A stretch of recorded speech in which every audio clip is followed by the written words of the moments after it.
So perfectionism can be absolutely overwhelming. The stress, the fear of somehow doing something wrong. Well, let's talk about that. Let's give you some tools to overcome that. And the first place we have to kind of stop and talk about is what creates that perfectionism? Well, there's really two ways that gets started. The first one is this, and it's tough to hear, but it's really abusive parenting. There were unrealistic demands placed on a young child that they had to somehow be perfect. Like maybe you just spilled your milk and the reaction was really overpowering. And so that perfectly imperfect nature of a child gets stolen. Now they feel like they just can never mess up. That's the first way. The second way is, this one is a little confusing. It's parents who went the opposite route and they overly praise their child. See, a lot of parents misunderstand. When we're constantly praising our child or doing everything for them, that places a tremendous burden on them, because now they feel like, oh my God, I have to live up to that. And so they grow up thinking, mom and dad have such high expectations of me. If I don't live to this, then I'm not perfect, and therefore I won't get mom and dad's approval. Well, that can be absolutely suffocating for people. Good to see you. How are you? Sorry, just so I know.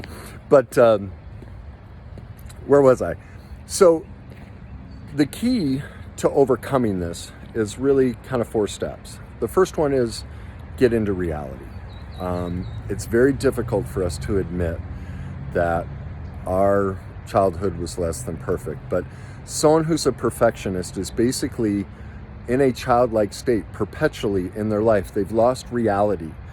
They're not in an adult state of realizing it's perfectly fine when we screw up. Screw ups are great. Like, what does everyone say? You know, success is on the other side of failure, all that kind of stuff. And so unfortunately, they're in a childlike state. And so that's the first step, is to get into reality, that whether you remember it or not, and it's even more damaging if you don't remember it, but the reason you're a perfectionist is you went through some very, very difficult things in childhood.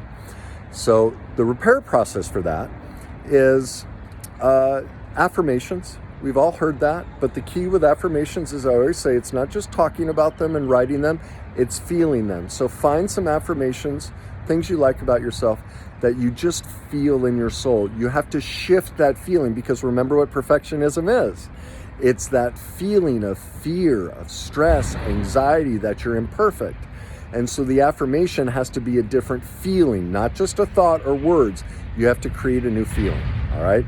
The next step is to learn what your needs and wants are, okay? Because when you went through all of this stuff, you were becoming something that your parents needed and wanted. You know, whether that was being the perfect child or being the perfectly imperfect child who'd always got in trouble.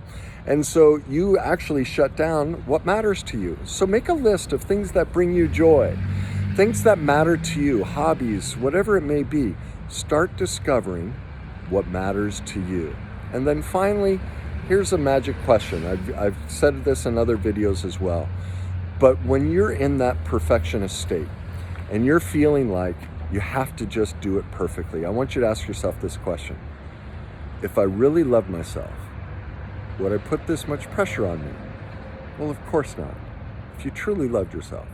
So that's a great way to snap you out of it. So anyway, try those tips out. Let me know how those go for you, and leave me some comments. I hope they help you. All right, have a great day.